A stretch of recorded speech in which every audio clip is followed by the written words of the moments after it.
So nandito tayo nga dahil sa likod ng ating crossover 234 XL Ayan yung ating crossover dito. So kapag naka-stereo tayo dito, ang input natin dalawa, kabilang channel po 'yan, dapat mayroon tayong input dito. Kapag naka-mono naman tayo, isang channel lang yung mayroong input dito lang sa ating channel 1, konektado na 'yan sa ating ibang output dito. So kailan ba magkaroon ng tatlong output signal itong kabilang channel natin? Ito idol, mayroon siyang mode dito kapag naka 3-way tayo dito, lahat ng output na yan, kabilang channel yan, magkakaroon siya ng output.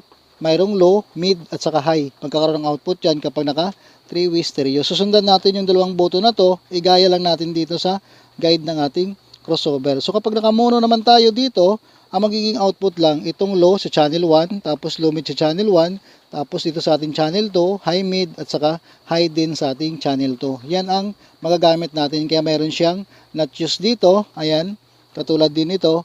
Ayan, susundan natin dahil nakadepende yan dito sa ating mode ng ating crossover. Kapag na 2-way stereo, mayroong output dito, low at saka high lang sa ating channel 1. Ganun lang din dito sa ating channel 2, low at saka high lang din yan.